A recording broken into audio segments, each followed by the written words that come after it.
Habitualmente esperamos un ratito más para empezar, pero vamos a tener que hacernos la costumbre de empezar más puntuales porque hay que dejar el salón sí o sí antes de las 10. Pidieron la gente del salón, así la persona que trabaja se puede retirar en horario, así que 21:50 terminamos, así que empecemos hoy al menos un poquito más temprano. Aide va a continuar con lo que podría ser llamada la primer parte de la clase 3 del seminario 20. No lo pudo hacer hoy por un problema familiar. Yo voy a tomar la segunda parte en la edición que yo manejo de este seminario a partir de la página 18 de la clase 3, y ella trabajaría toda la parte de lingüística, lingüistería, Jacobson, etcétera. En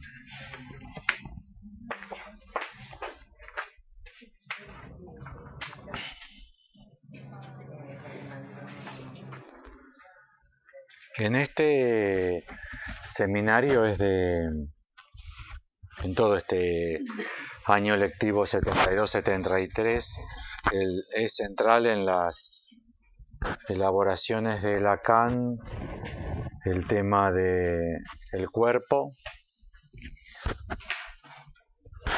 el tema de la sexualidad, y también veremos que ya medianamente apareció, pero veremos que se va a ir acentuando la cuestión del falo.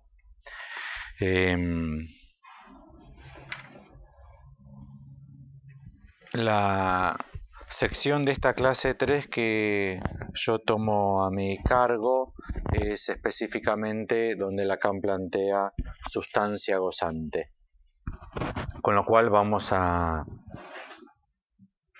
trabajar la cuestión de la sustancia en general, la cuestión de la sustancia en cierta perspectiva de la tradición científica y filosófica, y la propuesta de Lacan. Pero antes de ello, porque mi impresión es que nosotros tenemos que trabajar como problemática, ya que es de nuestro interés, la propuesta de Lacan, pero hoy no se puede trabajar esta cuestión deslindada de otra cuestión, que es que este seminario ha sido muy trabajado, quizás es el seminario más trabajado de los de Lacan, y el problema que se nos plantea es que hay una tradición de comentario de este seminario que dista mucho de ser la que nosotros estamos emprendiendo, con lo cual nos encontramos como con dos problemas. ¿Qué dice Lacan? ¿Por qué lo dice? ¿Cuál es su coherencia? ¿Cuáles son las lógicas que hay que aplicar para poder leerlo? Pero también está el problema de por qué sistemáticamente ha sido leído de otra manera. Más aún, si nosotros no nos hacemos esa pregunta y no la trabajamos, quizás podría sucedernos de creer que estamos orientándonos de otra manera, pero terminar afirmando algo que podría ser dicho siempre lo mismo. Porque por algún motivo todos los comentaristas de Lacan han terminado comentando más o menos siempre lo mismo. Y entonces me parecía oportuno dedicar unos minutos, volver a dedicar unos minutos, como ya hice la otra vez, a la cuestión del falo.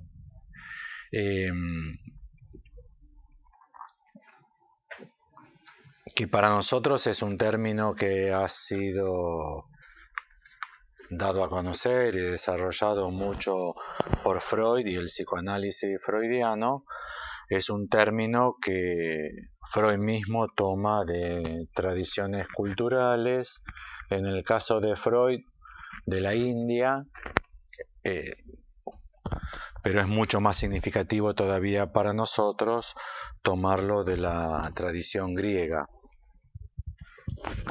El problema es qué estatuto darle dentro de la perspectiva de Lacan. Y como ya está esta larga tradición de comentar este seminario en otra perspectiva, me pareció oportuno retomar un punto que mi impresión es que nosotros no hemos transcurrido por él, y es que el falo debería ser considerado, entre otras muchas perspectivas, pero en relación a elemento del cuerpo, como si fuese un elemento de un blasón de la heráldica. Así que vamos a trabajar un poquito esa idea de Lacan, que es interesantísima. El autor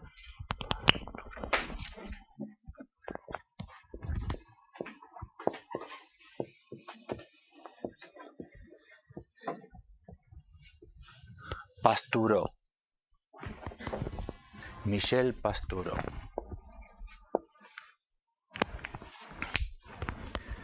Tiene en español sobre heráldica, es quizás el mayor estudioso de la heráldica en el sentido académico, porque hay mucho de heráldica en el sentido de gente que vende blasones, que te diseña escudos, hay muchísimos. Si ustedes ponen en internet heráldica, es enorme la cantidad de información que van a encontrar. Este es un estudioso muy serio. Figuras de la heráldica es el que yo recomendaría, pero es un libro hermosísimo como objeto, pero yo lo tengo, que yo sepa, está solo en francés. Y lo que se consigue en español, que son estudios de heráldica, me parece que no es tan específico, pero bueno. La cita, hay varios lugares donde Lacan trabaja la cuestión de la heráldica, especialmente para los psicoanalistas de niños sería importante trabajarlo. ¿Vieron? Home, free, person. Entonces tiene mucho humo, entonces es muy intelectual, es muy racional, falta la puerta, no tiene entrada, es un chico que no se puede entrar. Todas esas pelotudeces que se dicen regularmente en el trabajo de test con los chicos. Lacan propone, le falta las manos, seguro que se pajea mucho porque está reprimida las manos, seguro que se toca. Todas esas idioteces que sostienen una práctica regular de trabajo. El dibujo de la familia cinética, todo se interpreta a partir de elementos imaginarios. Esto es un sistema consistente de prejuicios que hacen leer en función de esos prejuicios, sin estar advertido de que esto podría ser una escritura hecha a partir de un lenguaje que requiere una lectura pertinente a la estructura y los elementos de ese lenguaje. Bueno, una cita, yo la voy a leer entrecortada, saqué algunos renglones que me parecían menos importantes para que no sea tan extensa. Es de la dialéctica la subversión del sujeto y dialéctica del deseo en el inconsciente freudiano, un escrito de Lacan que en español está en Escritos 2. Se refiere al cuerpo, se refiere a la biología, a la fisiología y a cómo entender la función del falo dentro de la teoría de Lacan. La leo en voz alta, está chequeada con el francés y la tengo un poquito corregida de cómo ustedes la encuentran en español. Dice así: y era necesario hacerles vivir el instinto de muerte que allí abominan para ponerlos a tono con la biología de Freud. pues eludir el instinto de muerte de su doctrina es desconocerla absolutamente. Hacerles vivir el instinto de muerte se refiere a los institutos de formación de psicoanalistas de la época de Lacan. Este escrito hay que fecharlo entre 1960 y 1966. La conferencia es de 1960, la redacción es del 66, queda entre 1960 y 1966. Con lo cual Lacan dice que a los institutos de formación de psicoanalistas hay que hacerles vivir el instinto de muerte de Freud, que en esos institutos, en el 60, se abominaba del instinto de muerte. En nuestro medio se ha hiperjerarquizado el instinto de muerte en Freud, se lo considera el punto nuclear. Pero vamos a ver cómo lo entiende Lacan. Sigo leyendo. Desde el enfoque que hemos dispuesto en ella, la doctrina de Freud, en el enfoque que hemos impuesto en ella, reconozcan en la metáfora del retorno a lo inanimado con que Freud afecta a todo cuerpo vivo ese margen más allá de la vida que el lenguaje asegura al ser por el hecho de que habla. Entonces, primera lectura que Lacan hace de Freud, el retorno a lo inanimado es una metáfora, dice Lacan. En la lectura que Lacan hace de la enseñanza de Freud, el estatuto que recibe para Freud es real y es biológico. Para Lacan es una metáfora. El retorno al inanimado es una metáfora. ¿Una metáfora de qué? El margen más allá de la vida que el lenguaje asegura al ser por el hecho de que habla. O sea, Lacan dice, efectivamente se trata de la muerte, pero en el sentido que el lenguaje instaura un margen que es más allá de la vida. O sea, lo vital no puede dar cuenta, explicar lo que se produce en un margen más allá de la vida. Freud lo llama instinto de muerte, pulsión de muerte. Lacan lo llama el margen que el lenguaje asegura al ser por el hecho de que habla. Sigo leyendo. Y que es justamente aquel, el margen que instaura el lenguaje, y que es justamente aquel donde ese ser compromete en posición de significante no sólo lo que de su cuerpo se presta a ello por ser intercambiable, sino ese cuerpo mismo. Entonces Lacan dice que las partes del cuerpo, al convertirse en intercambiables, van a operar como elementos del lenguaje, ya que los elementos del lenguaje efectivamente son intercambiables. Pero dice algo más, y dice que el cuerpo mismo pasa a ser significante. Si ustedes quieren, para una aproximación, recordarán que el brazo paralizado en el ataque conversivo histérico, Freud decía que no era el brazo, el codo, el hombro en el sentido anatómico, sino el corte, que la idea de brazo, con lo cual esa parte del cuerpo está operada en un corte que es un corte significante. Pero Lacan agrega que el cuerpo mismo pasa a ser significante. Salteo ahí 5 renglones y sigo leyendo. Recogemos aquí el guante del desafío que se nos dirige al traducir con el nombre de instinto lo que Freud llama trieb. Entonces Lacan sigue conversando con los colegas psicoanalistas que tradujeron trieb de Freud por instinto, que es una traducción correcta. Si ustedes buscan en el diccionario alemán, español, trieb, una acepción correcta es instinto. Lacan dice, 2 puntos, lo cual se traduciría bastante bien por drive en inglés, cosa que se evita. Fundamentalmente lo que Lacan está criticando es a la escuela inglesa de psicoanálisis, con lo cual Lacan dice la mejor traducción es drive. Si los ingleses ponen instinct en vez de drive, están evitando la traducción. Y por ello la palabra derive, deriva en francés, deriva en español, sería en francés nuestra solución desesperada. En caso de que no lográsemos dar a la bastardía de la palabra pulsión su punto de acuñación. Con lo cual entonces Lacan dice que lo que resta como solución es deriva. La mejor traducción sería drive. Si no se acepta drive sería derive. si no se acepta la bastardía de la palabra pulsión en su acuñación. No sé si ustedes saben, bueno, dejémoslo de bastardía de lado, sigue así. Y de ahí que insistamos en promover que, dado o no a la observación biológica, el instinto, entre los modos de conocimiento que la naturaleza exige de lo vivo para que satisfaga sus necesidades, se define como aquel conocimiento en el que admiramos el no poder ser un saber. Entonces Lacan da definición de instinto. Es un autor Lacan, da su propia definición de qué es un instinto en biología. En biología un instinto es un conocimiento que se le impone a lo vivo que no podrá llegar a ser un saber. Pero de lo que se trata en Freud es de otra cosa, que es ciertamente un saber, pero un saber que no comporta el menor conocimiento. Con lo cual, y aquí viene la sorpresa, la pulsión es definida como un saber, pero un saber que no puede llegar a ser conocimiento.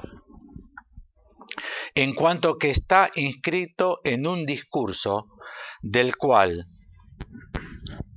es un saber que está inscrito en un discurso, por eso no puede ser para Lacan, no puede tener para Lacan estatuto de conocimiento. La relación de conocimiento en la teoría de Lacan es la relación yo a yo, es la relación yo-objeto, que es una relación directa, sin intermediación, y dice del instinto que no puede llegar a ser un saber. O sea, cualquier sustancia viva que padezca de un instinto tendrá un conocimiento. Los animales saben qué pueden comer y qué no deben comer.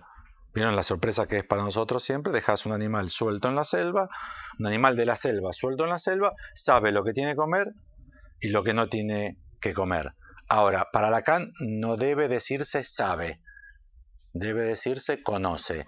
Es una relación, si ustedes quieren, filosóficamente descrita, sujeto-objeto directa, sin la mediación de un saber. La pulsión para Lacan es un saber que no puede llegar a conocimiento, porque está inscripta en un discurso. Ya de esto podríamos hacer un punto final, porque yo les podría preguntar a ustedes, habiendo sido ustedes formados en psicoanálisis lacaniano y habiendo, salvo la antropóloga presente que no fue formada en psicoanálisis lacaniano, que no es un pecado, no es un pecado, zafó, tal cual zafó.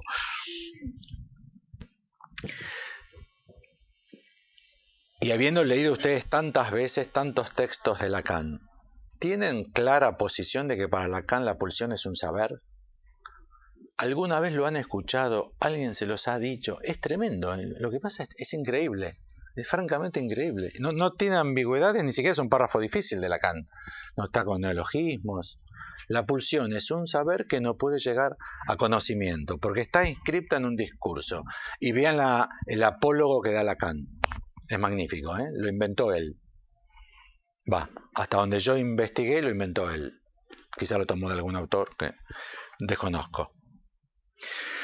Entonces, la pulsión, que debería ser llamada deriva, drive o derive, es un saber inscripto en un discurso, cuyo mejor apólogo es, a la manera del esclavo mensajero del uso antiguo, el sujeto que lleva bajo su cabellera un codicilo que le condena a muerte, no sabe ni su sentido ni su texto, ni en qué lengua está escrito, ni siquiera que lo han tatuado en su cuero cabelludo rasurado mientras dormía.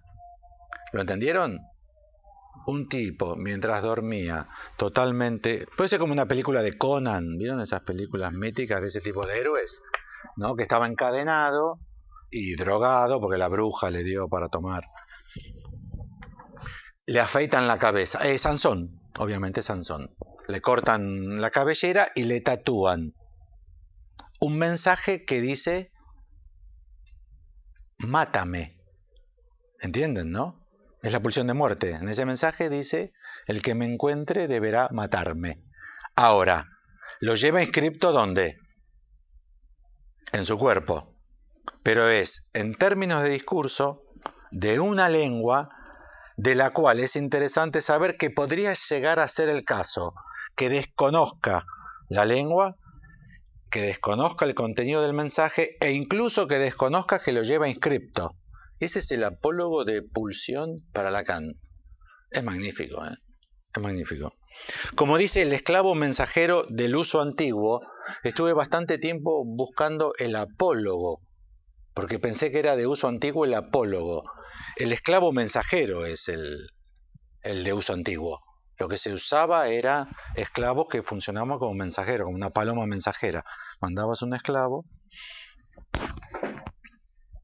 Este apólogo fuerza apenas la nota de lo poco de fisiología interesada por el inconsciente.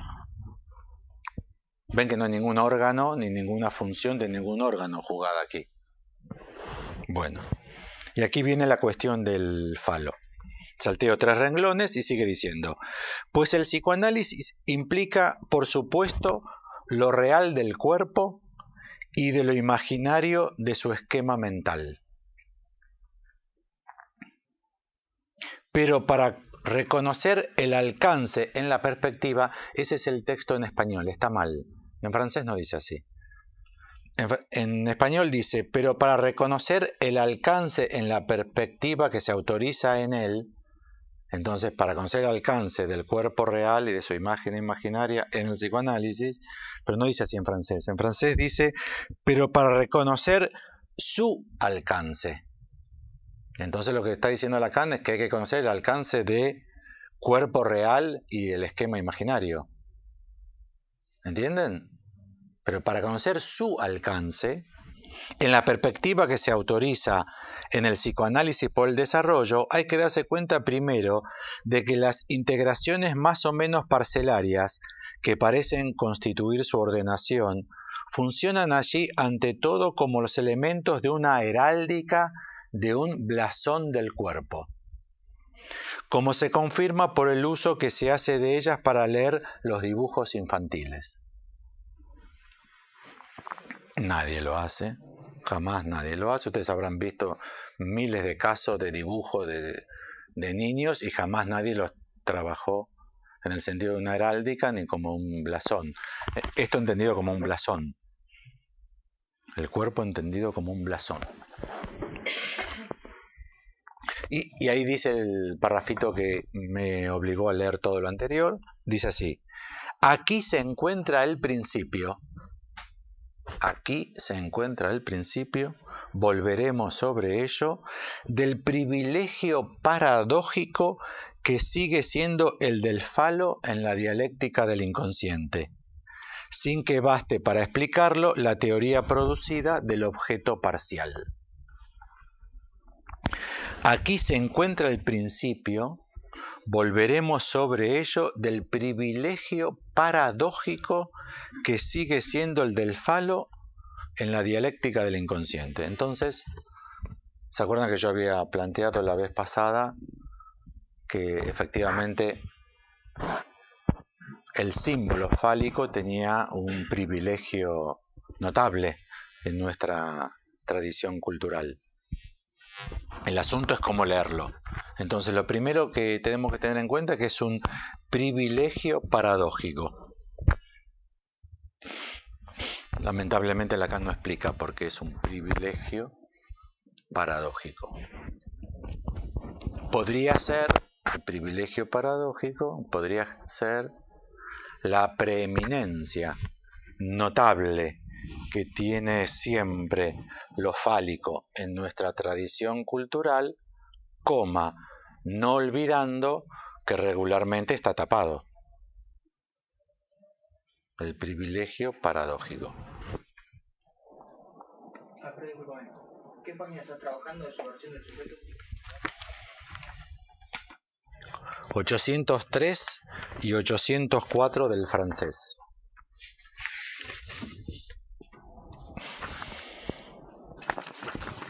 Está justo antes, está 2 párrafos antes del grafo 1, para que se ubiquen en español. Esto está 2 párrafos antes. Bueno, entonces un poco de heráldica. Pastureau es el autor que voy a trabajar. Solamente dos o tres citas.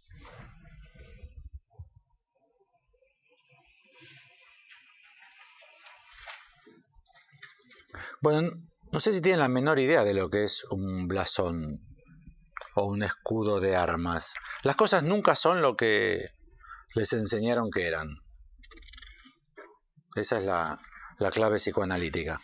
Si algo del espíritu psicoanalítico persiste, es que es eso, que las cosas nunca son lo que parecen que eran.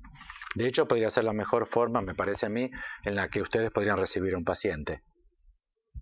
Especialmente cuando entienden, ¿no? Porque estoy tremendamente triste hace bastante tiempo porque ha muerto mi madre. Claro, ahí cagamos. Ahí ya el psicoanalista ese quedó absolutamente anulado. Ya que las cosas nunca son lo que parecen. Para nosotros siempre el escudo de armas es un escudo de armas. Y en realidad es un elemento identitario. Es lo que brinda identidad particular. Y de hecho no lo tenían solo los caballeros ni los nobles. En los siglos XII a XVI, que es el auge, lo tenía prácticamente cualquiera. Y de hecho hoy, si se fijan ustedes, lo tiene el gobierno de la ciudad de Buenos Aires, Mercedes-Benz, Toyota, Escudo de familias. Escudo de familia, escudo de empresas, escudo de ciudad. Todas las ciudades tienen su escudo. En España se venden los títulos de nobleza, tipo shopping. Claro, pero estos no son títulos, es muy interesante. Ustedes podrían tomar en cuenta que son representaciones gráficas. Son siempre representaciones gráficas. Por eso lo tuve que aclarar, porque el capítulo donde está esto que les quiero citar, el título es Los nombres puestos en imágenes. Las armaduras hablantes. Bueno, entonces lo primero que dice este autor es que las armaduras deben ser interpretadas como un rebus. El mismo término que nos planteamos nosotros para entender el inconsciente, donde los elementos participan de un equilibrio muy peculiar, donde las imágenes que participan saben lo que es un rebus, ¿no?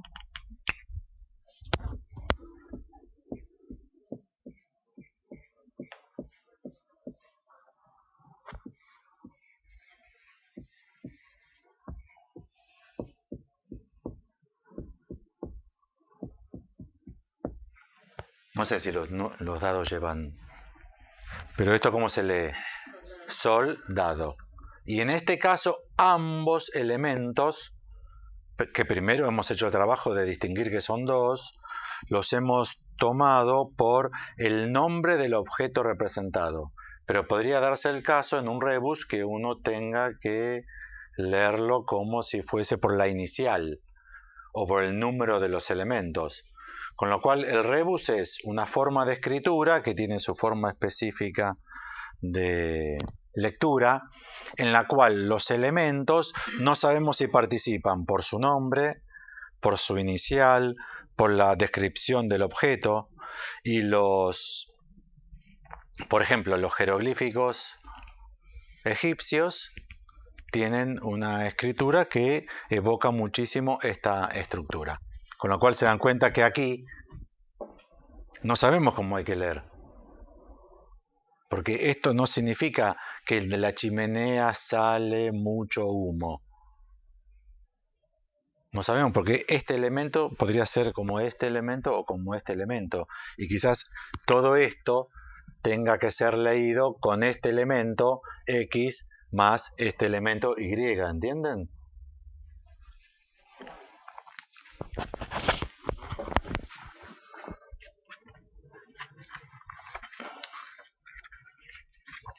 Y el segundo elemento que quería que conociesen de la heráldica es la lengua del blasón, es el capítulo, rigor y poesía. Y acá el autor dice, en fin, finalmente, en una perspectiva a la vez lingüística y semiológica, la heráldica nueva, la heráldica es la disciplina que estudia los blasones, la heráldica nueva se propone estudiar la lengua de los blasones como un lenguaje documentario y un sistema de signos. Esta lengua, que posee su vocabulario y su sintaxis propias, es particularmente performante. Con un poco de elementos, ella libra un montón de información. Y por ejemplo, explica que los blasones se leen al revés que como se leen las imágenes establecidas en la perspectiva. Las imágenes establecidas en la perspectiva, si ustedes tuviesen las meninas, ¿cómo describirían el cuadro de las meninas? Alguien empieza a describir las meninas. ¿Se acuerdan las meninas de Velázquez? Alguien empieza a describir las meninas de Velázquez. Es un cuadro donde se ve el pintor que está pintando. Me cagaron, lo describieron de una manera que yo no esperaba. Yo esperaba que ustedes me digan, es un grupo de niñas, las meninas, es un grupo de niñas, detrás de las cuales está un pintor, pintando, mirando hacia adelante, detrás del cual están entrando por una puerta los reyes. Yo esperaba que me lo describan así, de adelante para atrás. La heráldica se lee al revés. En la heráldica se lee de atrás hacia adelante. Y es una convención de ese lenguaje, de esa sintaxis de ese lenguaje. ¿Qué atrás es chato el blasón? ¿Por qué decís que es chato? Porque no es un cuadro, no tiene perspectiva el blasón. ¿Cómo hay elementos que están adelante y elementos que están atrás? Por ejemplo, no sé si lo pueden ver, es un caballero con su escudo, ¿no? Que tiene arriba de su cabeza un gorro en forma de pájaro, etcétera, etcétera. Pero nosotros si lo leyésemos de adelante para atrás, tenemos primero que todo un escudo. Pero acá hay que leer de atrás para adelante, con lo cual primero hay que leer el fondo. ¿Entienden la idea? Es como si ustedes quisiesen resolver con vuestro imaginario escritura china. Es como un cuadradito del que salen pelotitas y que esas pelotitas explotan en el medio. No, es un ideograma chino. Es una barrabasada tremenda. Con lo cual, les recomiendo mucho que revisen heráldica, porque los prepara para... yo tenía una paciente que se había operado ya muchas veces la nariz con cirugías estéticas porque algo no estaba bien en la nariz. O el granito de... ¿Cuál era el paciente del granito? ¿El paciente de Freud? El hombre de los lobos. Que al final, ¿se acuerdan? Que tenía un cráter, que tenía un granito que se le hacía cráter, ¿se acuerdan? ¿No? ¿No se acuerdan? Sí. Silvana pregunta, dice, o sea que cada discurso tiene un modo de leerse, sus elementos tienen un modo de combinación particular. Ahí habría que distinguir entre... O sea, la respuesta es sí, pero también tendríamos que decir lo mismo de los lenguajes. O sea, cada lenguaje tiene sus elementos, su sintaxis, su forma de ser escrita y su forma de ser leída, y los discursos también. Ahí hay que distinguir entre lenguaje y discurso, y la respuesta sería afirmativa para ambos. Pero ¿es propia al discurso o es propia al lenguaje? O sea, es el lenguaje el que impone. Con lo cual entiendan que lo que estamos diciendo es que el privilegio paradójico del falo proviene del lenguaje, no proviene del cuerpo.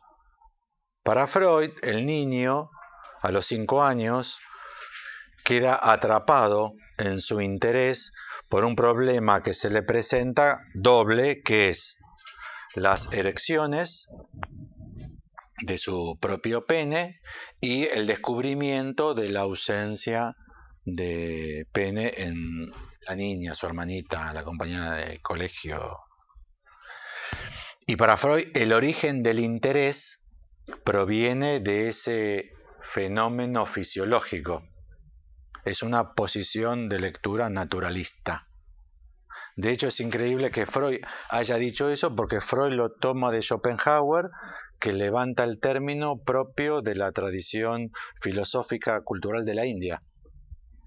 O sea, hay como un equívoco notable de dónde toma Falo. Con lo cual, no hay que perder de vista que estamos tratando con cuerpos que tienen que ser tratados como conjuntos de elementos significantes, pero que a su vez tienen su modo específico de ser compuestos, de ser leídos, de su semiótica, de su escritura y su lectura. ¿Sí, Julián? Sí, Karina dice, podríamos pensar también los casos de los tatuajes, especialmente los que cubren todo el cuerpo. Ahora aparecen hombres con toda la cara cubierta por tatuajes. Alguna falta del funcionamiento del falo como simbólico hace que ellos realicen esa función en el tatuaje del cuerpo, y los tatuajes tienen esa estructura de elementos en relación, están conectados. ¿Entendieron la pregunta? Léela de vuelta. Podríamos pensar también los casos de tatuajes, especialmente los que cubren todo el cuerpo. Ahora aparecen hombres con toda la cara cubierta por tatuajes. Alguna falla de funcionamiento del falo como simbólico hace que ellos realicen esa función en el tatuaje del cuerpo. Los tatuajes tienen esa estructura de elementos en relación, están conectados. Bueno, lo primero que quiero trabajar con ustedes es la idea que propone Karina de falla. Bueno, es típico que los psicoanalistas llamen falla a todo cambio de moda que no participa de su juventud y comienzo de la madurez. O sea, como Karina no vivió en una sociedad donde la gente se tatuara, considera que ahora, como la gente se tatúa, hay una falla. Es una concepción típicamente de conservadurismo psicoanalítico. Ya les conté 20 veces la anécdota de las tetas, ¿no? Mis colegas que decían que las mujeres que se ponían prótesis de plástico adentro del cuerpo eran psicóticas, evidentemente, porque para ellas corpiños con algodón no, porque era una transformación imaginaria. O sea, cada una va confesando qué hace con las tetas. Ellas se ponían algodón en el corpiño. ¿Qué pasó? Surgieron las prótesis porque surgió la silicona con implantes. Es un cambio en la costumbre, es un cambio de costumbres. Ahora surgió la moda, se popularizó muchísimo, una viejísima moda occidental, una vieja moda occidental, ¿no? El marinero, ¿no? Con mamá o Mirta, el corazón, la flecha, ¿no? El ancla. Me quedé con la parte más romántica, también está la parte profesional, el ancla del marinero. Con lo cual, los marineros no tienen ninguna falla. Es una costumbre en ese gremio tatuarse. Ahora se ha popularizado el tatuaje y una vez que adviene una clave nueva, lo que vamos a ver de la manera más notable es que toda la gama de posibilidades de esa gama nueva la vamos a encontrar. ¿Entienden? Una vez que hay prótesis de tetas, va a haber prótesis de culo. Y de todas las partes del cuerpo. Inclusive para gente que tuvo accidentes de quemaduras o pérdida de partes del cuerpo. Ahora, ¿entienden? Ya una vez que surgió la idea, se replica en todas sus posibilidades. Y ahora surgió la posibilidad de tatuarse todo. De hecho, El hombre ilustrado es un cuento de ¿qué año? Del 40. 1940, de Ray Bradbury. Y tenía todo el cuerpo ilustrado. En Moby Dick hay un marinero de Moby Dick, que no me acuerdo ahora su nombre, que también tenía todo el cuerpo tatuado. O sea, ni siquiera es novedoso. Empezó a hacer noticias. Entonces no es falla, es un cambio de moda, de hábitos.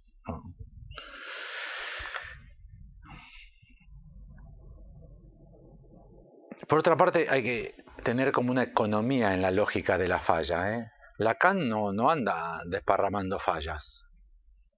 La falla puede ser una o dos. ¿Entienden?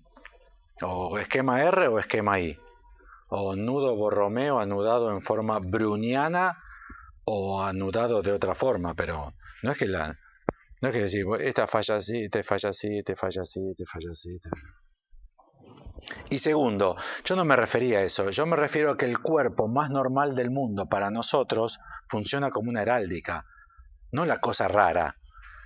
Hay una película, ahora no me acuerdo su origen, que es Escrito en el cuerpo, japonesa, pero Escrito en el cuerpo. ¿Se acuerdan de Escrito en el cuerpo? Lo que yo digo es que todas nuestras partes están escritas en el cuerpo. Todas las partes que componen nuestro cuerpo están escritas en el cuerpo, y el cuerpo es una superficie de escritura con la estructura de un blasón, no cuando se escribe. ¿Entienden la idea? Por el lado del tatuaje se degrada el argumento que yo estoy proponiendo. No es que hay casos donde efectivamente vemos que se escribe con tinta indeleble sobre el cuerpo y entonces, de esto estamos hablando. Estamos hablando que la cabeza, los ojos, el cabello, las orejas, las manos, los dedos, las piernas. No me gustan las piernas que tengo. ¿Qué piernas tiene uno? ¿Cuáles son las piernas que a uno no le gusta?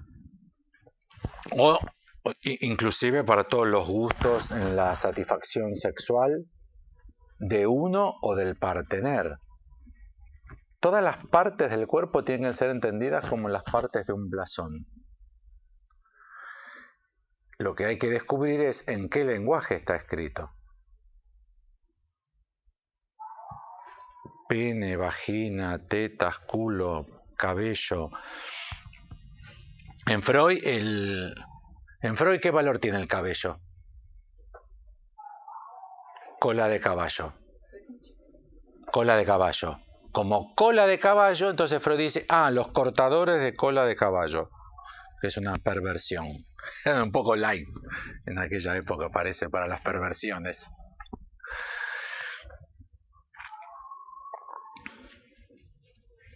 ¿Y por qué la cola de caballo a Freud le llamó la atención? Por la forma del pene. ¿Entienden? En Freud hay como si el lenguaje en el que Freud piensa es el lenguaje natural. Lo que yo les propongo es que la propuesta de Lacan es que ustedes estén advertidos que todo lo que tenga que ver con el cuerpo, sus partes y su funcionamiento en clínica psicoanalítica es heráldica. Todas las partes, en una sintaxis específica y una semántica específica, están escritas de una manera específica, tal como se puede escribir. Y como complemento, ahora sí, ya volviendo al seminario 20, de la clase 4, del 9 de enero del 73, un renglón nada más, no hace falta que lo busquen, de la página 17, dice así: los hombres, las mujeres y los niños no son más que significantes. Un hombre no es nada más que un significante. Una mujer busca a un hombre a título de significante. Ahí ya está el salto, ¿eh? Cuando Lacan dice aquí a una mujer, ¿a qué se está refiriendo? Entiende que no es una mujer significante está buscando a un hombre a título significante. Lo que está diciendo Lacan es que cualquier mina que busque un hombre lo está buscando a título significante. Un hombre, una mujer, un niño son significantes. El cuerpo es significante, todas sus partes y formas de relación son significantes. Esa es la idea de Lacan. A partir de esta idea de que hombres, mujeres, niños, todas las partes del cuerpo y el cuerpo mismo son significantes, es que vamos a trabajar sustancia gozante. Si no tenemos en cuenta estos elementos fundantes de la posición de Lacan, podemos perder totalmente el rumbo. El problema de estos elementos de la enseñanza de Lacan es que no hay forma de admitirlos. Esto de de Lacan no es admitido. Y yo me imagino que no es admitido porque no es admisible. No hay forma de que sea admitido. Me refiero que en todo nuestro conocimiento, en nuestras enseñanzas, la lógica y la ideología que reinan en nuestra cultura tienen hoy una estructura tal que no permite leerlo. ¿Se acuerdan del libro que les traje del pene de Cristo? Donde el autor decía que en la actualidad había un olvido de lo que eso significa porque se lo habían naturalizado. Y nosotros tenemos el cuerpo absolutamente naturalizado y los órganos del cuerpo absolutamente naturalizados y la sexualidad absolutamente naturalizada. Bien, entonces entramos con páginas 18, 19, hasta donde lleguemos, hasta las 10 menos 10. Como tenemos un poquito más acotado el tiempo, si quieren hacer preguntas convendría que la hagan antes. Sí.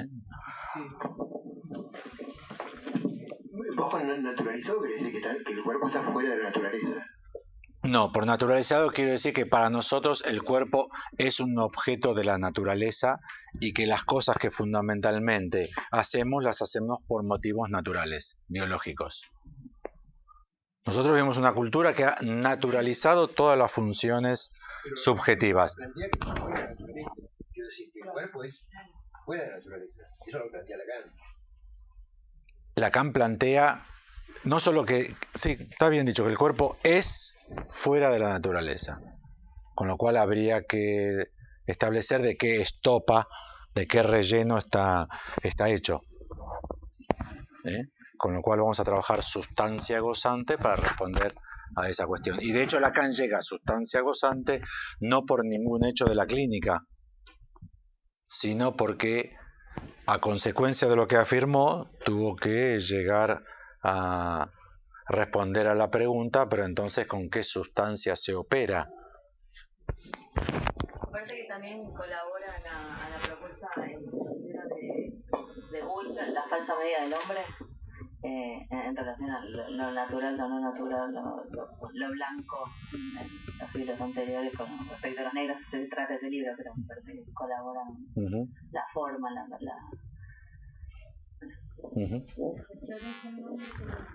falsa medida del hombre.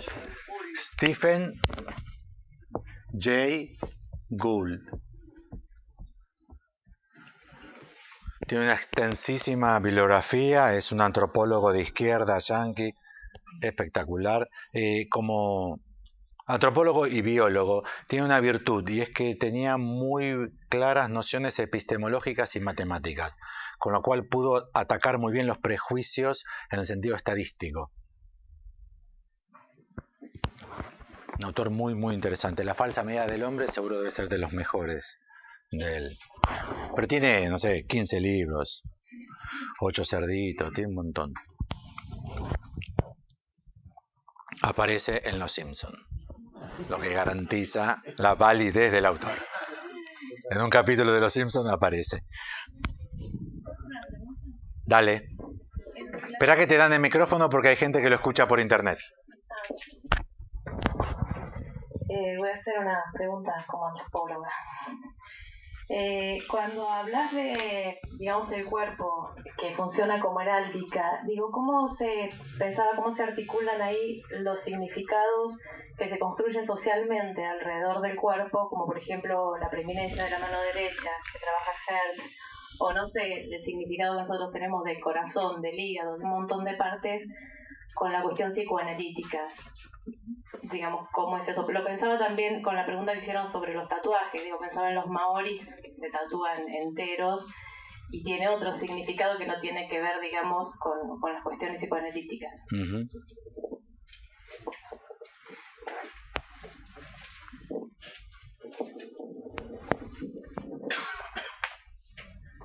No, es que yo decía exactamente eso, que es la construcción social, cultural y lingüística de estos elementos. La única salvedad psicoanalítica es que nosotros operamos con estos conocimientos solo a nivel particular. O sea que nuestra práctica es a nivel particular. O sea, nosotros todo lo que sabemos lo sabemos porque lo hemos estudiado de sociólogos, antropólogos, lingüistas y matemáticos. O sea, no hay un saber específico que haya surgido del psicoanálisis. O sea, yo coincido plenamente con esta posición, con la salvedad de que practicamos a nivel particular. Respecto de lo que decís, igualmente, para o ajustar las diferencias o establecer coincidencias, la noción de inconsciente para nosotros rige también a nivel de lo social. O sea, no es que solamente, o sea, no trabajamos con la idea de que inconsciente es un elemento interno de una persona, un componente del aparato psíquico, sino que hay una función sustancial del saber, de todo saber, que es el saber no sabido. Y que a nivel social también, todas nuestras conductas y nuestros regímenes de conductas están regidos por un saber cuya parte sustancial, fundamental, es no sabida. Si fuese sabida, los sociólogos y los antropólogos no tendrían laburo, ¿no? O sea, ¿por qué tienen laburo los sociólogos y los antropólogos? Uno podría decir, un antropólogo va a estudiar a los maoríes. No hace falta estudiar nada, preguntarles a ellos. No, es que no saben. Saben tan poco de eso como nosotros. Porque la cuota fundamental del saber, lo más potente del saber, es la cuota de saber no sabido. Eso para nosotros es fundamental. Habitualmente sociología y antropología no se destaca tanto. Se cree que el antropólogo tiene que ir neutro, con una placa fotográfica virgen, y entrevistar a los nativos, que son los que saben. En realidad no saben tampoco. De hecho, los mejores trabajos antropológicos sobre pueblos nativos no lo hacen los nativos, lo hacen los antropólogos. Me parece que paradoja. Los que más saben de los bororos son los bororos. ¿Para qué tiene que ir Claude Lévi-Strauss a estudiar a los bororos? ¿Quién sabe más de los bororos? ¿Los bororos o Claude Lévi-Strauss? Y ahí está todo como una paradoja enorme. Porque en cierto sentido, Claude Lévi-Strauss sabe más. Igual es una interesante justificación para la existencia de los psicoanalistas. Porque te darás cuenta que estoy diciendo que los psicoanalistas podemos saber más de la persona que la propia persona que nos viene a consultar. Pero eso tiene que ver con el saber.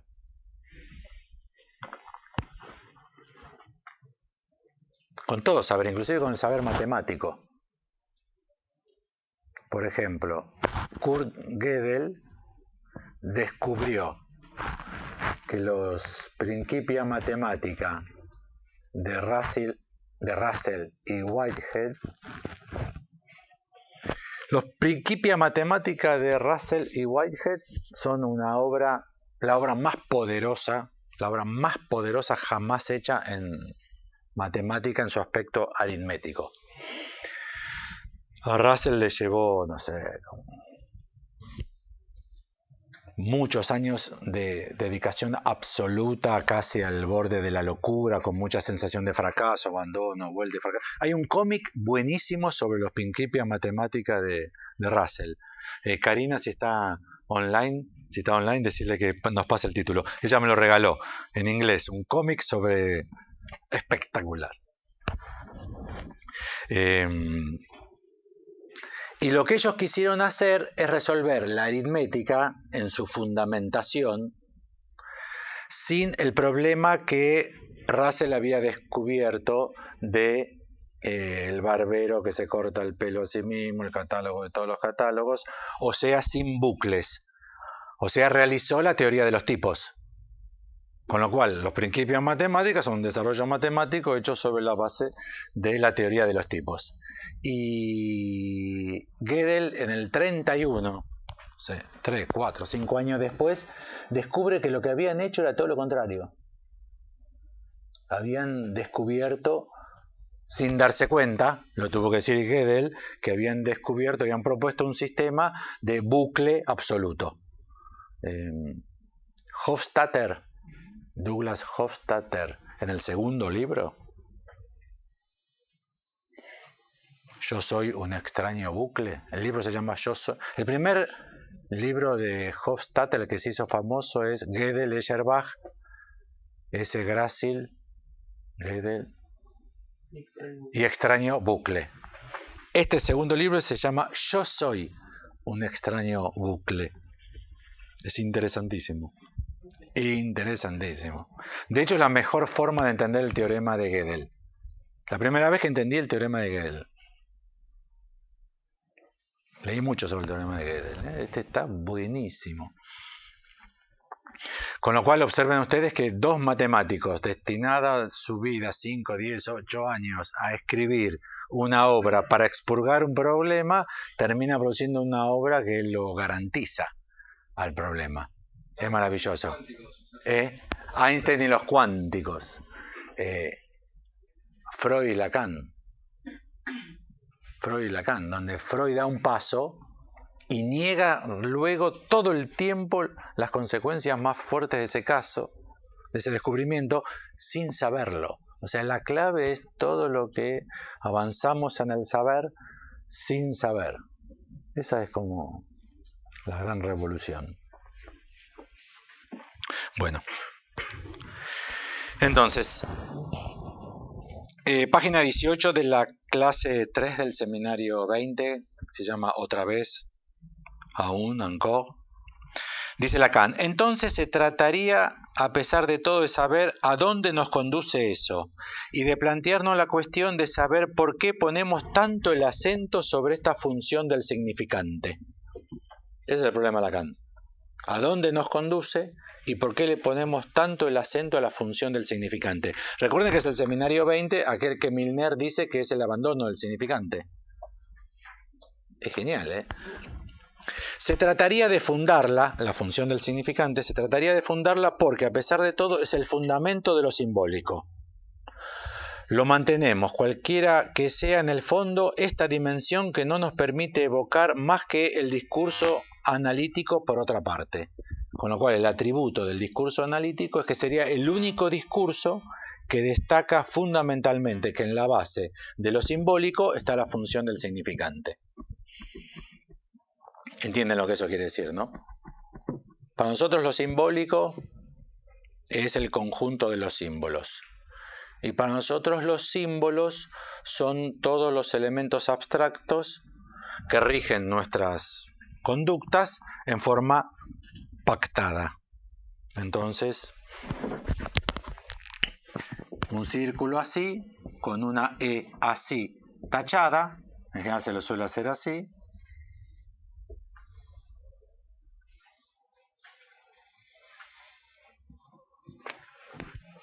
se lee prohibido estacionar. Eso para nosotros es símbolo.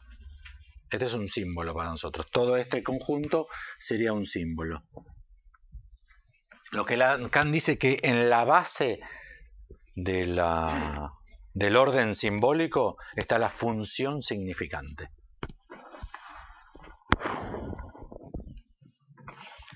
Que esté la función significante sobre esto implica un montón de cosas. Entre ellas, que lo quiere decir pero no lo dice. Esto quiere decir pero no lo dice, no lo puede decir. Que esté la función significante quiere decir que no hay ningún objeto natural o material como referente. Que lo dice solo en referencia a otros elementos, que no lo dice per se. ¿Entienden, no? Esto no lo dice, lo quiere decir. Pero solamente tiene la posibilidad de querer decirlo en relación a otros términos. No al estacionamiento y los coches, sino a otros carteles. ¿Qué destacaríamos? Otros carteles en los cuales se inscribe un círculo. Y es muy interesante porque la raya que tacha oblicua de arriba para abajo, de derecha a izquierda, se llama la raya esta de noble bastardía. Y es de la heráldica. O sea, Lacan ya para escribir en su álgebra S tachado o A mayúscula tachado, si ustedes se preguntan, ¿de dónde viene la tachadura?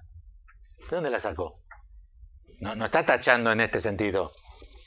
Lo tacho. No está tachando en ese sentido. Lo define como la barra de noble bastardía. No sé si ustedes saben lo que es la barra de noble bastardía.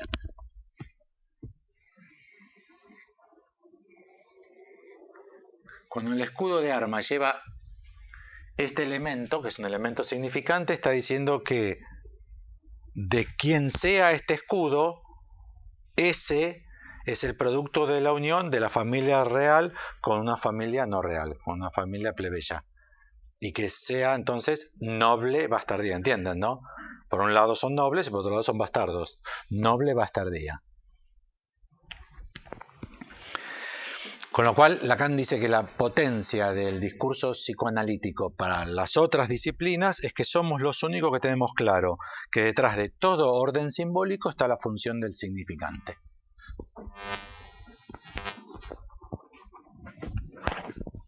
En antropología no sería tan fácil, tan difícil percatarse, porque se habrán encontrado, vos te habrás encontrado en el estudio que tirarse ceniza arriba de la cabeza puede ser el símbolo de desgracia.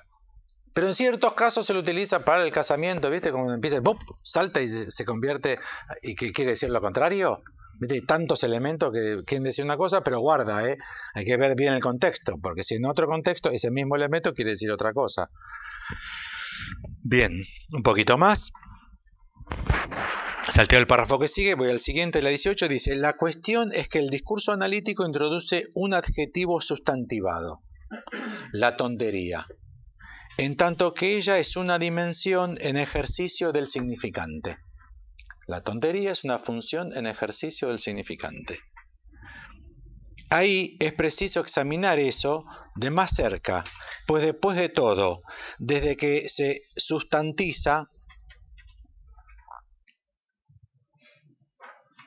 se podría poner también se sustantiva, dice acá el traductor, porque pues después de todo, desde que se sustantiza, es para suponer una sustancia.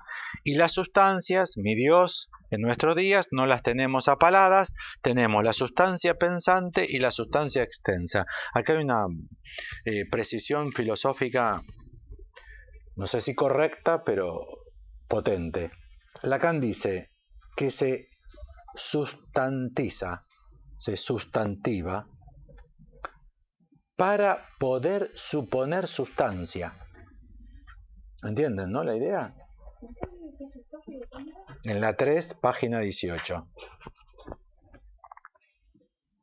Que es la primera vez donde aparece sustancia pensante y sustancia extensa.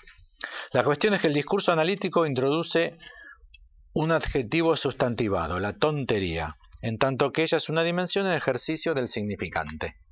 Con lo cual ustedes vean que hay una... es un poco bromista, pero no importa, tomemos la tontería. Lacan dice que la tontería entonces es una dimensión en ejercicio del significante, ya que el significante sustantiva. Nosotros decimos al revés. Nosotros decimos que está la sustancia y que el significante abstrae. ¿Entienden? Nosotros siempre lo pensamos al revés. Pensamos, primero está la sustancia, la materia, luego viene la palabra, la idea, el pensamiento, el significante, lo que sea, que hace de eso algo abstracto. Lacan dice que es al revés. Lacan dice que primero el significante, y lo que hace el significante es que sustantiva, sustantiza. Y que brinda una función que es la de poder suponer la sustancia.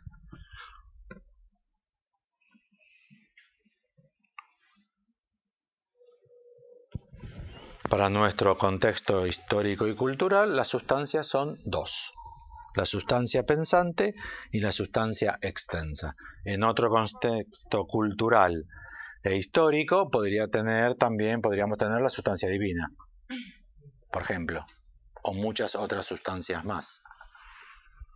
Nosotros tenemos sustancia pensante y la sustancia extensa. Ya Lacan ya lo tiene en cabeza, así que es válido que yo lo comente. No pierdan de vista que Lacan dice primero sustancia pensante y después sustancia extensa, ¿eh? Para nosotros hubiese sido más natural decir primero sustancia extensa y luego sustancia pensante. Es lo que dice Freud, ¿no? Primero el cuerpo, los fenómenos, las vivencias y luego el pensamiento. O sea, primero la sustancia extensa, la sustancia material, el cuerpo biológico y luego el pensamiento. Lacan lo dice así.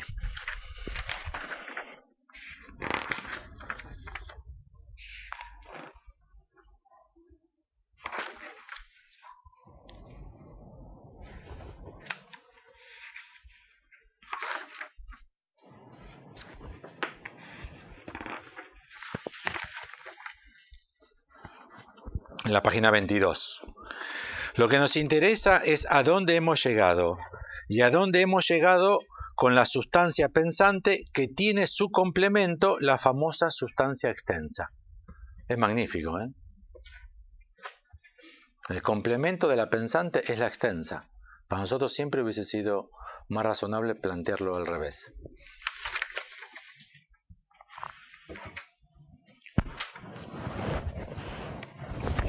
Entonces Lacan dice que tenemos la función significante, que es la base del orden simbólico, pero que solamente el discurso psicoanalítico lo establece, y que una de las funciones significantes es sustantizar. Y a partir de ahí dice, bueno, de respecto del hacer sustancia, nosotros tenemos dos, la pensante y la extensa. El sistema referido es el cartesiano.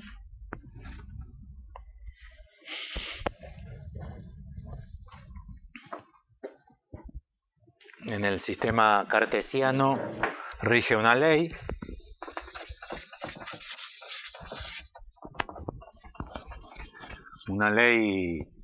general por encima de todos los argumentos del sistema, que es la ley de claro y distinto.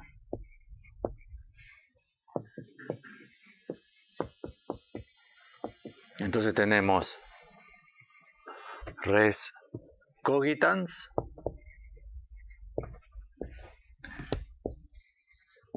y res extensa,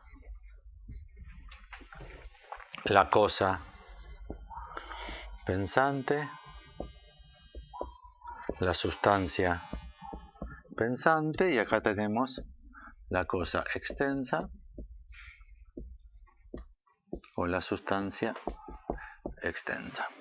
En el sistema cartesiano, las propiedades que tenga esto tienen que ser claramente establecidas, pero no deben coincidir en absoluto con las de estas y viceversa.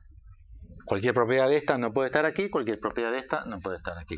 Por ejemplo, esta, la res cogitan, no es extensa.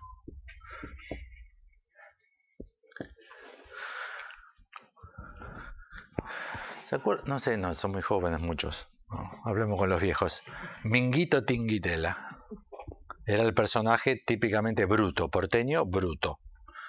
Y había un decir en torno a ese personaje que decía: casalo libro, que los libros no ocupan lugar. Y los libros sí ocupan lugar. Pero estaba haciendo referencia a esto, que el pensamiento no ocupa lugar. Lo que se refiere Descartes, René Descartes, con res cogitan es fundamentalmente a la conciencia.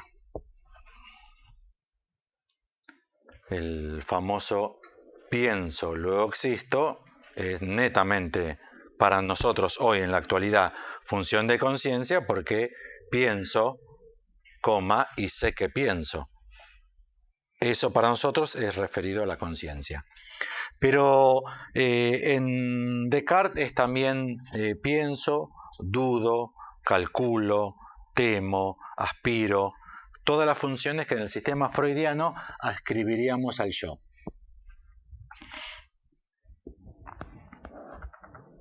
La res extensa es extensión en 3 dimensiones. En la argumentación para sostener esta base filosófica, Descartes agrega un capítulo de el plano cartesiano. O sea, justamente para sostener lógicamente, ya con eso solo hubiese quedado en la historia. Un pequeño apéndice, como se llama, un regalito, un bonus track. Crea el plano cartesiano. El plano cartesiano es una de las ideas más maravillosas que hay.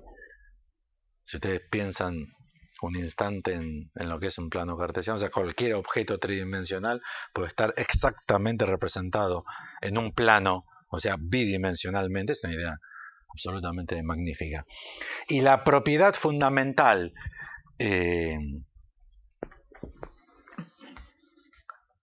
este sería el bucle. La propiedad fundamental es que pienso y sé que pienso, temo y sé que temo, sufro y sé que sufro, ¿entienden, no?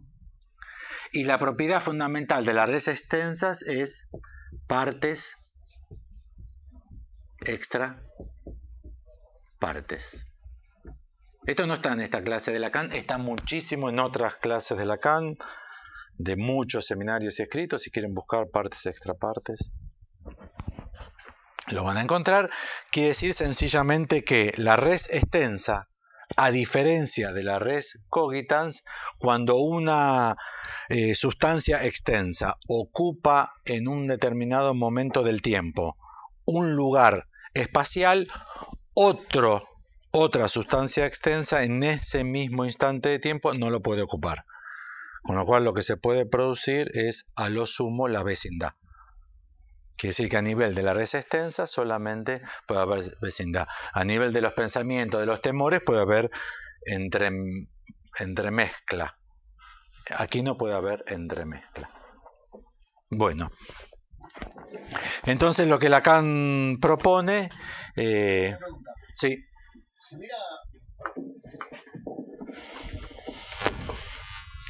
Si hubiese mezcla en la red cogitans de superposición, ¿no? ¿No estaría afectado la conciencia de saberlo? No, porque yo te puedo decir perfectamente, en este momento estoy, aunque te parezca mentira, aburrido y angustiado.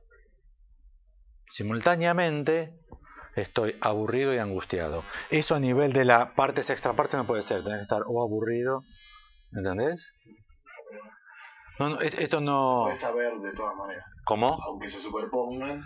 Es que se refiere a todos los sentimientos y todos los afectos, con el atributo de conciencia. Lo que no admitiría Descartes en la res cogitans es el descubrimiento freudiano. Un psicoanalista, en mi espíritu, un psicoanalista le puede decir a alguien que está más triste que nunca, puede decirle, bueno, quizá también está contento. No, estoy muy triste. No, bueno, pero puede estar contento sin saberlo. Eso es lo que agrega el psicoanálisis a lo cartesiano, pero lo que implica lo cartesiano es que puede haber, no exige la condición de partes extrapartes. Vos podés sentir amor y odio, muchachos, ¿se puede sentir amor y odio por la misma mujer simultáneamente? Sí, todo el tiempo, toda la mataría, hija de puta. A los muchachos le pregunté igual, a los muchachos. A nivel de la sustancia, no, el problema que aquí había que plantear es el desconocimiento de las ondas. El problema aquí es, esto es totalmente, si ustedes quieren, corpuscular. Un grano de arena no puede estar en el lugar que ocupa otro grano de arena en ese mismo instante de tiempo. Las ondas sí, porque las ondas tienen la propiedad de interpenetrarse mutuamente sin ningún obstáculo. Bueno,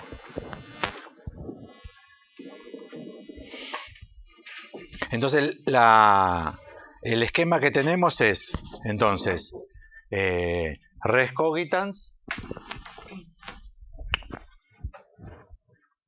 res extensa, y Lacan nos viene hablando de que nosotros nos tenemos que hacer cargo de una función que es la función significante. Me parece que como está definido cada una de estas categorías, nos damos cuenta que la función significante no puede coincidir ni con lo que es autorreferencial, pienso y sé que pienso, ya que cualquier significante tiene la virtud de establecer una diferencia respecto de todos los otros, pero no puede establecer ninguna relación a sí mismo. Con lo cual no participa de esta categoría. Y tampoco participa de esta categoría porque no respeta la cláusula de partes extrapartes. Bueno. Sí. Karina hizo un comentario y dice: estuve en una presentación de pacientes donde a todos nos impresionó un paciente que comentaba cómo se abrió un agujero con un tenedor en el estómago y se introdujo 3 cepillos de dientes adentro, que hubo necesidad de retirar con cirugía. Con estos conceptos que trabajamos hoy, ¿podemos pensar entonces que su cuerpo no estaba sustanciado por el significante? Nos impresionó porque lo que cuenta es como si tuviera otro cuerpo, un cuerpo diferente de otra sustancia. No, estaba sustanciado por el significante de una manera no común para nosotros. Solamente eso. Los japoneses que... ahora ya casi no. Pero los japoneses que se mandaban una cagada, ponían un trapito en el piso, se ponían de rodillas, agarraban un cuchillo, no un tenedor, un cuchillo, no eran tan diferente, hacían así, y hacían así. El seppuku. Después venía un amigo para darte una mano y te cortaba la cabeza. Con lo cual, la extrañeza de la presentación de ese caso es que nosotros no tenemos el hábito de cortarnos los chinchulines así. Pero si fuese en otra cultura, por ejemplo, en la cultura japonesa, hasta la Primera Guerra Mundial, el fin del 19, y uno viese que un japonés hace eso, lo de los cepillos de dientes te lo dejo en suspenso. Lo de los cepillos de dientes te lo dejo. El brushing te lo dejo en suspenso. Pero que se corta la panza con un tenedor, uno podría decir, quizás es un prisionero que se hizo el seppuku y no tenía cuchillos. Y la única hoja de metal de que disponía era esa y cometió un acto de vergüenza. Es vergüenza, pero no vergüenza la nuestra, es más amplia la vergüenza de los japoneses. Es el honor, por ejemplo. Inclusive de lo que no tenés culpa, pero podés haber caído en el honor. La película Ronin. ¿Se acuerdan de los Ronin? Los cagaron y mataron al amo. Y después se dedicaron toda la vida a vengarlo y a matarse. Pero por la vergüenza que les produjo. Pero occidentalmente le diríamos, ¿ustedes qué cagada hicieron? No, nosotros ninguna. Entonces, estás liberado. Acá están liberados inclusive los que se mandaron cagadas. Entre nosotros, si no te agarran, vos estás liberado. Es distinto, es otra lógica. Pero lo que estas diferencias que plantea Karina, ahora la del corte o la del tatuaje completo, que vieron que hablando un rato encontramos un montón de casos de tatuajes completos. Y nos habíamos salteado los maoríes, que ella nos hizo recordar perfectamente. Inclusive había que ver si el marinero de Moby Dick no era un maorí. Podría ser, ¿eh? Era una isla, ¿viste? De la Polinesia, de una isla no necesariamente de Mauricio, pero una isla de la Polinesia, que tenía un nombre así medio de muy raro. Lo que está planteando Karina es salvedades imaginarias. Salvedades imaginarias, o sea, lo regular como costumbre convertido en normal, que es la ley de la psicología. La ley de la psicología opera por normal o patológico. ¿Y qué es lo normal? Lo que se acostumbra. Que ya es un problema, porque entienden que Einstein no entra, Freud no entra, Mozart no entra. Un chico de 7 años que escribe una sinfonía con... diría la psicóloga. Mirta Jussic diría, cuídate con este chico, mucho narcisismo, y es Mozart. Sí, no es común, gracias a Dios. Si la música fuese lo que somos comunes, podríamos hacer con la música, estaría muerta la música. Pero hay otro problema, que es el problema estadístico. ¿Qué es lo común? Uno podría decir, sí, bueno, lo que más frecuentemente sucede. No es fácil de medir lo que más O sea, cómo escapar de prejuicios, fascismos. Es tremendamente difícil este tipo de problemas. Gould es buenísimo para verlo.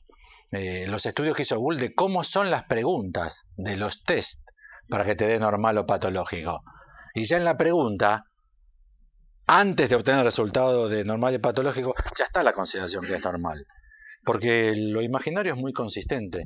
Lo que pasa con los psicoanalistas es que tenemos muchísima dificultad para articularnos a la condición particular, escapando a las consistencias imaginarias. Sí. Karina dice que en realidad preguntaba si el cuerpo en la psicosis lo tenemos que pensar de otra forma. En ese nivel de generalidad la respuesta es sí, pero significante también. Lo que pasa es que suele ser más claramente significante. El cuerpo en la psicosis funciona más claramente. Ahora, doctor, ve, yo estoy hablando, parece que yo estoy hablando, pero es mi mamá la que está hablando por mí. Y uno dice, está chiflado. Y después mira a todos los amigos de uno, la gente que viene a apertura, y dice, ¿quién no está hablando a la mamá a través de ustedes? Levante la mano de quien no esté hablando a la mamá a través de ustedes. En todo caso, si alguno se anima a levantar la mano, yo digo, ¿cómo carajo sabes? ¿Cómo carajo sabes que no es tu mamá la que está diciendo esa frase? En la psicosis se ve con muchísima más claridad que es un cuerpo significante. Se ve con muchísima más claridad. Yo creo que la anomalía que nosotros intentamos concebir del lado de la psicosis hay que buscarla en otro lugar. No en la salida rara respecto a los hábitos, a las costumbres. Porque toda cultura tiene moda. La moda no es un fenómeno occidental. Los Watusi tienen su moda, visten de una manera absolutamente típica en la moda. Los Bororo tienen su moda. Nuestro problema es que nosotros tenemos una moda con una característica que no tienen muchísimas culturas, y es que nuestra moda tiene como propiedad exigida la novedad. Las modas de muchísimos pueblos es mantener la tradición. El kimono. El kimono es la moda japonesa. Nuestra moda es igual, salvo que tiene un atributo en más, que es el cambio. Nosotros requerimos que la moda cambie, ya que un objeto tradicional no está a la moda para nosotros. Con lo cual, un problema de establecer las diferencias de lo normal y patológico en función de lo común de la sociedad es que te quedás pagando con las novedades. Entonces todos los viejos empiezan a ver anomalías por todas partes. Ya los chicos no juegan con juguetes, ahora juegan con computadoras. Y se viene el fin del mundo. Y en realidad cambió el hábito de juego de los chicos. De hecho, para muchísimas psicólogas que estaban preocupadísimas de que los chicos miraban la tele, que se queden tranquilas. No miran más la tele, miran la tablet. La tele está perdiendo consumidores infantiles a lo loco. Está perdiendo tremendamente. Es la tablet lo que les interesa. Y no, nada. Cambió la moda. Ahí está la moda de los tatuajes, la moda del piercing. No son fallas, no son siquiera anomalías, sino que como nuestra moda tiene un atributo de cambiar muy rápido. De hecho, observen que cambia la moda de vestir de temporada en temporada. Sí, hay que ver si es por motivos de negocio. Si el motivo o si el negocio aprovechó una condición de nuestra cultura. Lacan propone que el conflicto en el estadio en la familia propone que el conflicto con el padre es una propiedad occidental justamente por la propiedad de cambio. En las sociedades que son más conservadoras, donde no está como valor el cambio, no hay tanto conflicto paterno. Con lo cual Freud no hubiese descubierto complejo de Edipo en esas sociedades, pues no hay tanto quilombo con el padre. Hay mucho quilombo con el padre, entienden la lógica, ¿no? En las sociedades donde hay mucho cambio, y claro, con el viejo, ¿qué haces ahí? Tenés que respetarlo, pero ¿qué le vas a preguntar? O que no por mi experiencia yo te digo que te convendría comprar el libro en vez de una tablet. Y uno dice, si no sabe prender la PC, ¿cómo me puede hablar de su experiencia? O sea, ha quedado 8 vueltas atrasado, 10 vueltas, ¿entienden? Con lo cual no se sabe qué hacer con los padres en Occidente. En otras sociedades no hay ese problema. El padre no es conflictivo, porque con la sociedad es tradicional y se hace siempre lo mismo y siempre se pesca a los mismos pescados, si se puede, bajo las mismas condiciones técnicas. Entonces el padre te puede enseñar a pescar y a su vez vos cuando seas padre podrás enseñar a pescar a tus hijos, porque no cambia. Pero en nuestras modas que son de permutación constante, eso tienen que pensarlo mucho el cambio, porque nosotros tenemos la ciencia que tenemos por ese mismo motivo. Nuestros científicos buscan saber lo nuevo cada año. Los sabios de otras sociedades ya saben lo que saben, no hay novedad. ¿Entienden? No. El científico dice, ¿y con esto nuevo qué van a hacer? No, para nosotros es una suerte que haya algo nuevo, pues tenemos lo que estudiar. El científico está contentísimo. Un paso más, nos quedamos sin fórmula del deseo en otras sociedades.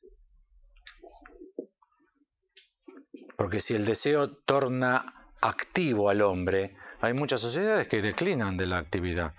Quieren conservar todo exactamente igual, no quieren cambiar nada, no quieren mejorar, no quieren progresar, no quieren aprender, no quieren nada. Y funcionan perfectamente, o sea, no hay ninguna falla. Silvana pregunta, ¿lo normal y patológico lo podemos pensar a partir de la función significante y su legalidad? Por eso Lacan propone significante fálico, significante el nombre del padre, significante la falta del otro, etc. No, nosotros nos quedamos en categoría de normal. Pero está preguntando por la diferencia entre neurosis y psicosis, por ejemplo. No, pero no preguntó por normal y patológico. Me parece que dice si normal y patológico sería neurosis y psicosis. No, la respuesta es no, a mi entender. Ya que nosotros no tenemos categoría de normal. Sí, pero lo que preguntaba Karina antes me parece que iba por ese lado. No por el lado de lo normal y patológico, sino sobre qué establecería una diferencia entre... Pero es muy jodido porque saben qué pasa, por ejemplo, la vez pasada intenté transmitirle esas ideas. No había perversos antes de Sacher-Masoch y Sade. ¿Entienden lo que estoy diciendo? Que podría ser que nos encontremos con el problema que en determinado contexto histórico, sociocultural, no haya psicóticos, sean chamanes. Bueno, es lo mismo, le cambiaste el nombre, ¿no? No tiene un carajo que ver. Un esquizofrénico convertido en chamán no tiene nada que ver con un esquizofrénico en el Borda. Ni un libertino con un perverso. Ni un libertino con un perverso o un amoral como en Sodoma y Gomorra con un perverso que es un enfermo. En la Grecia antigua no era que los maestros iniciaban a sus alumnos con prácticas sexuales y siempre eran entre hombres. Hay polémica sobre eso. Igual está bien, reconozcamos el valor del amor homosexual en Grecia. Digo, parece que no. Los estudios más serios dicen que no era alabado y era muy practicada el amor entre hombres a nivel de amistad, no siempre, o sea, vieron que Dios cuando crea al hombre y le hace así, dice terminado, entonces por eso tenemos ombligo, terminado. No es que los maestros a los chicos en el colegio le daban goma para decir, bueno, primaria hecha. No, primero que no había colegio, no había educación sistemática. La educación formal comienza en la época de Cristo, más o menos en la Grecia antigua no había. Lo que había eran maestros y discípulos en relaciones. Y la concreción de la relación sexual parece que muchísimo menos frecuente que el ideal del amor erótico pero fraterno entre hombres. Pero de vuelta, no era ni un crimen moral ni una enfermedad del instinto. Al ser así, debe haber habido muchísimo menos closet. ¿Entienden? Todos los acompañamientos que nosotros conocemos a ese tipo de cuestiones no se presentan así en otros esquemas. ¿Sí? Hay un libro de un sociólogo francés Boltanski. ¿Cómo se llama? Luc Boltanski, sociólogo francés, que tiene un libro que se llama El amor y la justicia como competencias. Y en uno de los capítulos él hace un análisis de cartas que mandan los lectores de Le Monde para hacer denuncias. Y él va analizando cómo los clasifican entre normales y no normales para poder publicar las cartas. Entonces dice que en realidad no hay un parámetro de normalidad establecido, sino que la normalidad se establece en la relación entre cuatro actantes, que es quién denuncia, ante quién denuncia, a quién denuncia, y lo denunciado. Y lo denunciado. Entonces, es el esquema de Jacobson. Es el cuaterno de Jacobson. Que es interesante porque lo corre de una categoría absoluta. O sea, dice, si va un militante del Partido Comunista a denunciar a la policía la opresión de los obreros por parte del capitalismo, no es normal. Entonces, me parece interesante como para correr la idea de normalidad de algo establecido. Claro, nosotros preferiríamos, alertados de ese problema, de lo infrecuente. Porque lo normal te da lo patológico. Pero si vos trabajas con la categoría de infrecuente, solamente te deja de otro lado frecuente. Pero ¿vieron el problema de la frecuencia? Por ejemplo, se llama apercepción este problema, apercepción. Por ejemplo, un amigo tuyo se compra un Fitito, un Fiat 600. Y vos decís, ¿un Fiat 600? ¿Dónde sacaste un Fiat 600? Sí, un vecino lo tenía ahí, me compré un Fiat 600. Mira, cortás, salís a la calle y ves 4. Dice, la puta que lo parió, se llenó de Fiat 600. ¿Cómo puede ser? O tu mujer está embarazada y ves que está lleno de embarazada. ¿Vieron cómo es? O tu primo tiene mellizos y decís, trillizo, qué raro, che. Y esa semana viste 6 casos de trillizos. En mi puta vida había visto trillizos. Y esta semana veo...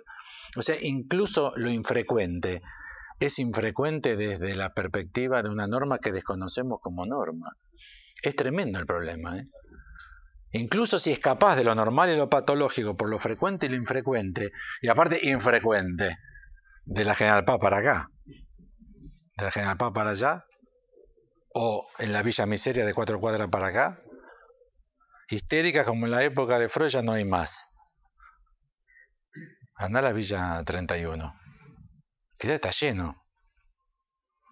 ¿Entiendes lo que digo, no? ¿Qué hay? ¿Qué ve uno? ¿Cómo ve uno? Es tremendo. Por eso me parece que la solución de Lacan es espectacular. Y es que nosotros hablamos de la estructura. No hablamos ni de las personas ni de la frecuencia de sucesos entre las personas. Por ejemplo, recién fue referido el significante del nombre del padre. El significante del nombre del padre tiene la virtud de admitir estructuraciones familiares en todas las parentalidades modernas. No hace falta papá, puede ser 2 lesbianas, 2 gays, 3 gays, 4 lesbianas, una comunidad hippie. El nombre del padre puede operar perfectamente igual. La virtud de la propuesta de Lacan de la estructura es que te libera totalmente de los estudios sociológicos. Que el problema de los estudios sociológicos es que hay que estar en condiciones de hacer un estudio sociológico. Y segundo, es lo menos garantizado que hay. Es lo menos garantizado que hay. O sea, ¿cómo saber cómo se preguntó? La estructura de las preguntas. ¿Cómo son entendidas esas preguntas? ¿En qué contexto se hicieron? ¿Para buscar qué? En general el que busca encuentra. ¿Vieron los intentos de establecer pedófilos en el barrio? Y vas a encontrar. Porque en general el que busca encuentra. El libro de Tim que recomendamos. La creación de la cultura heterosexual. No sé si te acuerdas de la conclusión, él dice, ¿por qué empezó a estudiar heterosexualidad? Después de muchos años de estudiar estudios gays y como es, no sé, gays y lésbicos, no sé cómo se dice, se encontró en una cena con un amigo y le presentó a su mujer. Y la mujer parece que era medio tarada, que cuando le contó que su amigo estaba estudiando eso, como que se le cagó de risa. Y entonces él dijo, voy a ser mucho más piola y ahora le voy a decir que voy a estudiar la heterosexualidad. Y ella dijo, no, pero eso es como muy serio. Y él se dio cuenta que la pregunta estaba fundamentalmente ahí. Claro. Por eso que estudias la heterosexualidad. Claro, Sí. claro. Bueno, entonces, 5 minutos nos quedan. Volveremos. Lo que propone Lacan es que para entender la función del significante, en el alcance al menos que le da el discurso psicoanalítico, hace falta pensar en otro tipo de sustancia.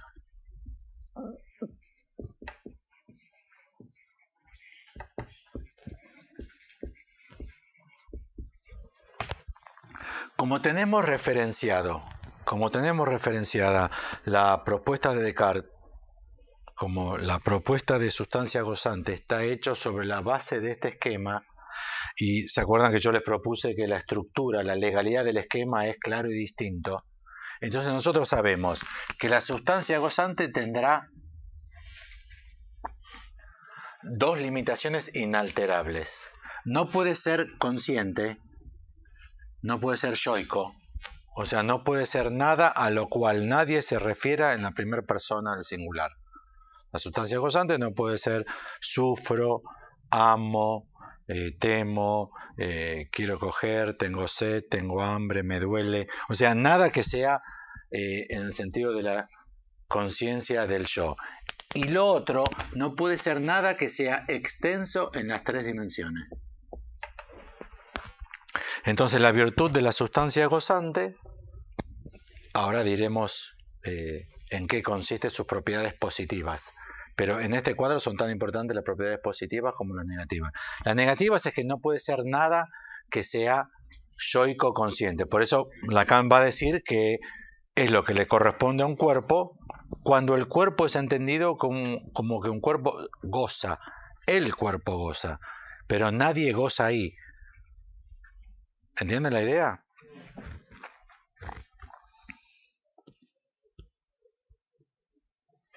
Yo no quiero fumar. Odio fumar. Me resulta asqueroso fumar, pero se me impone fumar. ¿Entienden la idea? Porque si uno dice fumo y me gusta fumar, listo, no hay problema. Pero a mí no quiero fumar, me hace mal fumar y me resulta asqueroso, me deja un gusto asqueroso en la boca. Y eso soy todo yo. A pesar de lo cual hay algo que no soy yo, porque yo no quiero eso, no me gusta eso y me desagrada eso, que quiere fumar, que ansía fumar, que necesita fumar. Ahí empezamos a encontrar los atributos que van de este lado. ¿Entienden? Que es una sustancia. Que es una sustancia que nos es necesaria postular porque la función significante encarna, para decirlo de una manera. Pero ¿cómo encarna? Encarna en una encarnadura que nunca puede ser yoica consciente. Y por el otro lado, en una encarnadura que nunca puede estar sostenida en carne tridimensional. O sea que nunca puede ser referida al producto de un órgano, un conjunto de órganos. ¿Entienden la idea? No puede ser ni corresponder a partes extrapartes, ni corresponder a lo consciente. Si ustedes revisan con precisión, todos los síntomas específicamente a los cuales se refiere la práctica psicoanalítica se refieren a esto.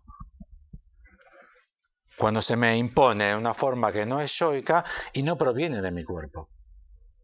No está originado en mi cuerpo, no es una propiedad de lo carnal. A pesar de lo cual es una sustancia de la cual proviene. No es que yo podría decir sencillamente, bueno, entonces no existe. Si no es esto, ni esto, entonces no existe. No, existe perfectamente. Existe perfectamente. Donde se impone todo tipo de sensaciones, todo tipo de afectos, todo tipo de necesidades, todo tipo de placeres y displaceres que no pueden ser conjugados ni en primera ni en segunda persona del singular, ni pueden ser considerados propiedades de una sustancia tridimensional que tiene que estar caracterizado por partes extrapartes. ¿Entienden, no? No tiene que respetar, no respeta ni el partes extrapartes, y por otra parte no puede ser nunca asumido como yo o tú.